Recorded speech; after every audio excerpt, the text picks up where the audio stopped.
Student, मैं काशिफ अली सरोया और आप देख रहे हैं मेरा यूट्यूब चैनल केमिस्ट्री स्कॉलर, जिसके अंदर आज हम डिस्कस करेंगे 9th chemistry chapter number 1 fundamental of chemistry, जिसके अंदर आज हमारा टॉपिक होगा ब्रांचेस ऑफ केमिस्ट्री। और ब्रांचेस ऑफ केमिस्ट्री के अंदर सबसे पहले हम डिस्कस करेंगे फिजिकल केमिस्ट्री। तो आइए शुरू करते हैं। फिजिकल केमिस्ट्री हमारे पास क्या होता है? The branch of chemistry which deals with the relationship between composition and physical properties of matter. अब जो हमारे पास जो फिजिकल केमिस्ट्री है ना, ये हमें एक रिलेशनशिप के बारे में बता रही है, एक ताल्लुक के बारे में बता रही है। किसके दरमियान? ये हमें एक रिलेशनशिप बताती है, relationship between composition and physical properties of matter. अब पहली बात इसने की, किसके दरमियान ताल्लुक? कंपोजिशन और दूसरी फिजिकल प्रॉपर्टीज ऑफ मैटर। पिछली वीडियो के अंदर हमने ये सीखा था कि कंपोजिशन होती क्या है। जिस तरह मैंने ये एग्जांपल लिखी हुई है, ये हमारे पास एग्जांपल है कि हमारे पास क्या है, ये हाइड्रोजन है, 2 हाइड्रोजन और 1 ऑक्सीजन है, और मिलके ये क्या बना रही है? हमारे पास वाटर है। ये हमारे पास इसका क्या है? कंपोजिशन आ गई वाटर की। अब वो कहता है कि इनके दरमियान एक ताल्लुक है फिजिकल प्रॉपर्टीज का। अब जो जिस तरह की किसी चीज की कंपोजिशन होगी, उसकी फिजिकल प्रॉपर्टी भी उस तरह की होगी। जिस तरह हमने पिछली वीडियो के अंदर डिस्कस किया था कि हमारे पास फिजिकल प्रॉपर्टीज क्या होती है। फिजिकल प्रॉपर्टीज हमारे पास वो प्रॉपर्टीज होती हैं जो हमें आम आंख से नजर आती हैं। जिस तरह हमारे पास क्या है, ये वाटर है, वाटर की फिजिकल प्रॉपर्टीज हमारे पास क्या हो सकती हैं? हमारे पास इसका मेल्टिंग पॉइंट्स आ सकता है, बॉइलिंग पॉइंट्स आ सकता है, हमारे पास इसकी डेंसिटी आ सकती है, फिर हमारे पास इसका ऑर्डर आ जाता है, फिर कलर आ जाता है। अब होगा क्या? फिजिकल केमिस्ट्री जो रिलेशन हमें बता रही है कि हमारे पास कंपोजिशन ऑफ मैटर और फिजिकल प्रॉपर्टीज ऑफ मैटर। अब याद रखना, जिस तरह की किसी भी मैटर की कंपोजिशन होगी, उस लिहाज से हमारे पास क्या होगा? उसकी फिजिकल प्रॉपर्टीज आ जाएगी। इसको कहते हैं हम एक रिलेशनशिप पढ़ते हैं फिजिकल केमिस्ट्री के अंदर। अब आ जाती है application.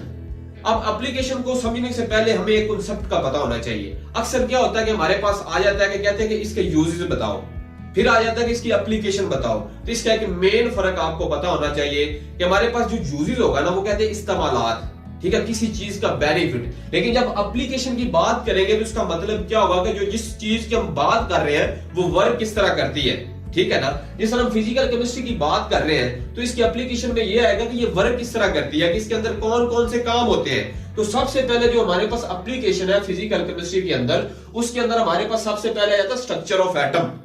Structure of atom, atom की साख्त के बारे में हम पढ़ते हैं। जिस तरह मैंने एक ये छोटा सा स्ट्रक्चर बनाया किसी भी एटम का, कि इसके अंदर क्या होता है? सेंटर के अंदर न्यूक्लियस होता है, ठीक है। ये हमारे पास क्या है? ये एक न्यूक्लियस है। न्यूक्लियस के अंदर क्या होता है? हमारे पास प्रोटॉन भी होते हैं और न्यूट्रॉन भी होते हैं। जो हमारे पास प्रोटॉन होते हैं उनके ऊपर क्या होता है? पॉजिटिव चार्ज आता है। जो हमारे पास न्यूट्रॉन होते हैं वो न्यूट्रल होते हैं, उनके ऊपर कोई चार्ज नहीं होता, वो न्यूट्रल होते हैं। फिर उसके जो हमारे पास एटम है, उसके इर्द गिर्द क्या करते हैं? इलेक्ट्रॉन रिवॉल्व करते हैं, इलेक्ट्रॉन गर्दिश करते हैं। इसके ऊपर कौन सा चार्ज होता है? Negative charge. ये होता है हमारे पास स्ट्रक्चर ऑफ एटम। फिर दूसरी इसकी एप्लीकेशन आ जाती है फिजिकल केमिस्ट्री के हमारे पास फॉर्मेशन ऑफ मॉलिक्यूल। मॉलिक्यूल की फॉर्मेशन किस तरह होती है, मॉलिक्यूल बनते किस तरह, ठीक है। फिर आ जाता है हमारे पास behaviour of liquid, solid and gases. हमारे पास जो लिक्विड, सॉलिड और गैसेस है उनका बिहेवियर क्या है। फिर हमारे पास चौथे नंबर पे आ जाता है effect of radiation and temperature on matter. हमारे पास कोई भी मैटर है उसके ऊपर टेम्परेचर और रेडिएशन का क्या असर पड़ता है। ये थी हमारे पास फिजिकल केमिस्ट्री। अब दूसरे नंबर पे जो हमारे पास ब्रांच है वो ऑर्गेनिक केमिस्ट्री। ऑर्गेनिक केमिस्ट्री क्या है? हमारे पास the branch of chemistry in which we study hydrocarbon. HC का मतलब है हमारे पास हाइड्रोकार्बन एंड देयर डेरिवेटिव्स, ठीक है। अब पहली बात उसने कही कि हम इस ब्रांच के अंदर क्या डिस्कस करते हैं? हाइड्रोकार्बन्स, ठीक है। हाइड्रोकार्बन्स का मतलब क्या होगा कि हमारे पास वो कंपाउंड होंगे जिनके अंदर क्या होगा? कार्बन और हाइड्रोजन एसेंशियल एलिमेंट होंगे, ठीक है। फिर आ जाता है हमारे पास इसका डेरिवेटिव। अब मैंने एक छोटा सा रिएक्शन लिख दिया है। इस रिएक्शन के अंदर आपको हाइड्रोकार्बन्स और उसके डेरिवेटिव की मिसाल बताता हूं, एक्सप्लेन करता हूं। इस तरह मैंने ये बताया, हमारे पास क्या है? ये मीथेन है, ठीक है। क्या है हमारे पास? मीथेन। और साथ मैंने क्लोरीन डाल दी है, ठीक है। क्लोरीन, ये क्या होगा कि जब इसका रिएक्शन आपस में करवाया जाता है, ये हमारे पास मीथेन एक हाइड्रोकार्बन है। यहां से क्या होगा? ये क्लोरीन इस हाइड्रोजन को ले जाएगी और ये क्लोरीन इधर आके अटैच हो जाएगी। जब अटैच हो जाएगी तो ये मीथेन से मिथाइल बन जाएगा। हमारे पास क्या होगा? हाइड्रोजन निकल गई, फिर रेडिकल बन गया, हमारे पास क्या बन जाएगा? ये मिथाइल बन जाएगा। अब मिथाइल क्या है? हमारे पास वो मीथेन का डेरिवेटिव है, क्योंकि वो मीथेन से अखज किया गया। तो डेरिवेटिव हमारे पास वो चीज होती है जो किसी चीज से बनती हो, ठीक है। ये हमारे पास डेरिवेटिव और साथ HCl निकल गया, ये हमारे पास लिहाजा होगा। ये क्या बन गया? हमारे पास मिथाइल क्लोराइड बन गया, ये इसका डेरिवेटिव होता है। अब देखो इसके अंदर हाइड्रोजन भी है और कार्बन भी है, ये भी हमारी बात क्लियर होगी। फिर दूसरे नंबर पे आ गया इसका डेरिवेटिव्स। डेरिवेटिव हमारे पास क्या आ गया कि मीथेन से मिथाइल क्लोराइड हमारे पास बन गया, ये क्या हुआ हमारे पास, इसका डेरिवेटिव हुआ। ठीक है, फिर आ जाती है इसकी एप्लीकेशन। हमारे पास जो ऑर्गेनिक केमिस्ट्री है इसकी एप्लीकेशन आ जाती है। ऑर्गेनिक केमिस्ट्री जितनी भी हमारे पास पेट्रोलियम और फार्मास्यूटिकल इंडस्ट्री में काम होता है ना, वो ऑर्गेनिक की बदौलत होता है, ऑर्गेनिक केमिस्ट्री की बदौलत होता है। फिर हमारे पास आ जाता है इनऑर्गेनिक केमिस्ट्री। इनऑर्गेनिक केमिस्ट्री हमारे पास क्या होता है, थोड़ा सा फर्क है, ठीक है, डेफिनेशन के अंदर ना थोड़ा सा फर्क है। The branch of chemistry in which we study all the elements and their compounds except compounds of hydrocarbon and their derivatives.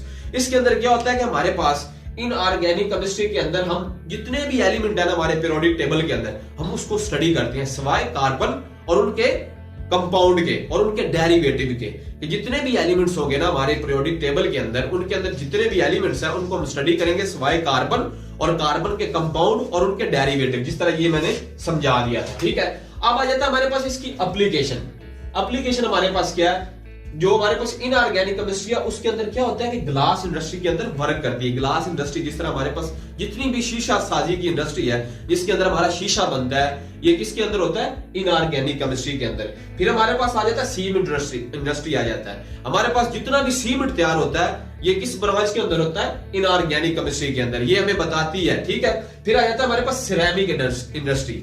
Ceramic industry हम कहते हैं कि जितना भी हमारी बर्तन साजी होती है ना, जितने भी बर्तन बनते हैं वो सिरेमिक इंडस्ट्री के अंदर बनते हैं, और ये किसकी एप्लीकेशन है, इनऑर्गेनिक केमिस्ट्री की। फिर हमारे पास आ जाता है मेटलर्जी।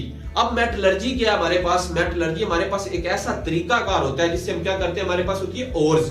ठीक है, और से क्या करते हैं, हम प्योर मेटल को एक्सट्रैक्ट करते हैं बाय फिजिकल और केमिकल मेथड के जरिए, इसको कहते हैं मेटलर्जी। नंबर पे हमारे पास जो ब्रांच है वो है बायोकेमिस्ट्री। बायोकेमिस्ट्री हमें क्या बताती है, the branch of chemistry in which we study composition, structure and chemical reaction within the living things. कोई भी सब्सटेंस है जो हम अपनी बॉडी के अंदर ले जाते हैं उसके बारे में क्या बताती है, उसकी कंपोजिशन बताती है, उसका स्ट्रक्चर बताती है, उसके अंदर केमिकल रिएक्शन क्या होते हैं। अब सबसे पहले कंपोजिशन चेक कर लेते हैं। ये मैंने एग्जांपल लिखी है ग्लूकोज की। ठीक है, ये हमारे पास क्या है, ग्लूकोज की हमारे पास ये एग्जांपल आ गई। ठीक है ना, ग्लूकोज। अब सबसे पहले हम देखेंगे कंपोजिशन इसकी। कंपोजिशन में हमारे पास क्या है, कार्बन से बना है, ग्लूकोज हाइड्रोजन से मिलकर बना है और ऑक्सीजन, ये हमारे पास की कंपोजिशन आ गई। अब हमारे पास दूसरे नंबर पे वो कहता है कि इसका स्ट्रक्चर डिस्कस करते हैं बायोकेमिस्ट्री के अंदर। स्ट्रक्चर क्या है, 6 कार्बन है, 12 हाइड्रोजन और 6 ऑक्सीजन है, ये क्या हमारे पास ग्लूकोज का स्ट्रक्चर आ जाता है। फिर आ जाता है chemical reaction within the living organism. तीसरे नंबर पे कहता है कि हम डिस्कस करते हैं केमिकल रिएक्शन के बारे में, किसके अंदर, लिविंग ऑर्गेनिज्म के अंदर। लिविंग ऑर्गेनिज्म के अंदर उनकी जिस्म के अंदर हम बात करेंगे। ठीक है, लिविंग ऑर्गेनिज्म का मतलब ये होगा जानवरों के जिस्म के अंदर। ठीक है ना, होगा क्या कि हमारे पास जो तीसरे नंबर पे वो कहते हैं केमिकल रिएक्शन होगी। ग्लूकोज है, खुराक के तौर पे हम लेके जा रहे हैं, कोई भी मीठी चीज खा रहे हैं उसके अंदर ग्लूकोज होगा हमारे पास, तो होगा क्या कि हमारे पास क्या होगा, केमिकल रिएक्शन होगी। केमिकल रिएक्शन जो हमारे पास सबसे पहले आ जाता है, होगा कौन सा केमिकल रिएक्शन, वो होगा हमारे पास मेटाबॉलिज्म। क्या होगा, मेटाबॉलिज्म। अब मेटाबॉलिज्म हमारे पास कौन सा रिएक्शन होता है, ये हमारे पास ऐसा रिएक्शन होता है जिसके सूरत में हम क्या करते हैं, कोई भी चीज पीते हैं लिक्विड फॉर्म में हमारे पास बॉडी के अंदर जाती है, फिर हमारे पास कोई खुराक लेते हैं, जिस तरह हम खाना खाते हैं, वो क्या होता है कि हमारी बॉडी के अंदर जाती है तो हमें एनर्जी दे देती है। फिर आगे जो हमारे पास केमिकल रिएक्शन है मेटाबॉलिज्म, उसकी आगे 2 टाइप्स आ जाती है। नंबर 1 पे हमारे पास आ जाता है कैटाबॉलिज्म। क्या आ जाता है, कैटाबॉलिज्म। कैटाबॉलिज्म के अंदर हमारे पास क्या होता है, जो भी हम एक बड़ी खुराक, एक बड़ी बाइट लेके बॉडी के अंदर जाते हैं तो कैटाबॉलिज्म क्या करता है, उस बड़ी खुराक को छोटे छोटे पीसों के अंदर तकसीम कर देता है, जिससे हमें क्या मिलती है, एनर्जी मिलती है। फिर इसकी जो दूसरी टाइप्स आ जाती है मेटाबॉलिज्म की, वो हमारे पास आ जाती है एनाबॉलिज्म। एनाबॉलिज्म के अंदर क्या होता है कि हमारी बॉडी के अंदर छोटे छोटे जो पार्टिकल्स होते हैं, वो क्या होते हैं, कंबाइन होकर बड़े पार्टिकल बन जाते हैं, जिससे हमें एनर्जी हमारी बॉडी के अंदर स्टोर हो जाती है। फिर हमारे पास आ जाता है एप्लीकेशन बायोकेमिस्ट्री की। सबसे पहले ये हमारे पास इसकी जो एप्लीकेशन है ये मेडिसिन के अंदर इस्तेमाल होती है, मेडिसिन बनाने के अंदर हमारे पास बायोकेमिस्ट्री। ठीक है, फिर हमारे पास फूड साइंस आ जाती है, जितनी भी हम खुराक की साइंस है उसके बारे में। फिर एग्रीकल्चर आ जाता है, ये हमारे पास क्या है, ये हमारे पास क्या है, बायोकेमिस्ट्री की एप्लीकेशन है। ये हमारा आज का जो टॉपिक है उसके अंदर हमने 4 ब्रांचेस को डिस्कस किया। नंबर 1 पे हमने किया फिजिकल केमिस्ट्री, नंबर 2 पे हमने किया ऑर्गेनिक केमिस्ट्री, और नंबर 3 पे हमने डिस्कस किया इनऑर्गेनिक केमिस्ट्री, और नंबर 4 पे हमने किसको डिस्कस किया, बायोकेमिस्ट्री।